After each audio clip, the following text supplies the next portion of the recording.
Today we're going to go through an essential gym program for most footballers. We're going to go into this trap bar deadlift. This is in between a squat and a deadlift. Also, it concentrates on this hip hinge movement. Very important in sports. Hip hinge is required for jumping and for sprinting. So if you can get more force, more power through the glutes, through the lower body, then each step you can produce more force. One hand on the bar, on each bar, and I want your chest nice and big. Hips sitting a little lower. I want the hips just slightly above the knee, okay?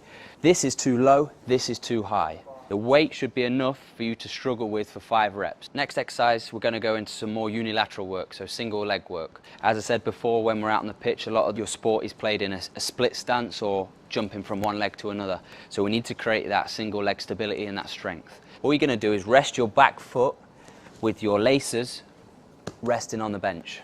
Then you're going to have your knee, so it's touched on the pad here. So you're going to get a bit of a stretch on the hip flexor here.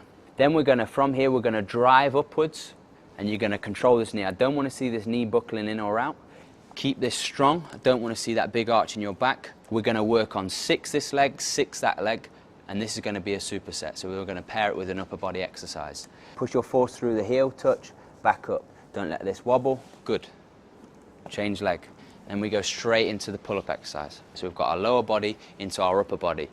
This is a perfect exercise, building some good back strength, some good core strength in this movement. Between 6 and 8 reps, what you can manage, because you're going to have the resistance of this weighted vest on as well. And I want you to get up so your chest goes all the way up, good, and then back down. Good, we're going to go for 6 reps this time. Keep the technique strong, good. 4, all the way down, lock out, good. 5, in football, a lot of the injuries you see when players are sprinting and decelerating, they get that hamstring injury. This is a sign they need to improve some eccentric strength in the hamstring. It's the perfect exercise we use for this is a single leg deadlift. As we talked about before, I want to see that hip hinge movement. Keep your hands by your side. You can start with the leg up, and then I want you to slowly move these hips back, rotate back until you're level with the ground, and then come back through. 4 on this leg, 4 on that leg, and then we'll go into our upper body exercise. And then you're going to have slight bend in this leg, and then you're going to pull through, keeping the stomach strong. I want the whole body, the top half and the leg to move as a unit. Imagine it like a seesaw. There you go. Both of the upper body exercise I've given you in this program is being able to control your own body weight. This is what matters to you out on the pitch. So if you can work as a unit with your body in line, so your core is strong, then we've got a stronger athlete out on the pitch. Hands either side.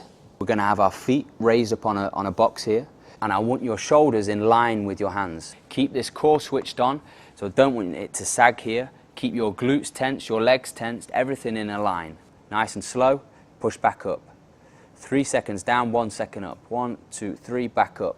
I'm going to start you off with 8 repetitions. After this, we're going to give you that 2 minutes rest, and then you'll go back into your single leg deadlift, and we're going to go round 3 times in total.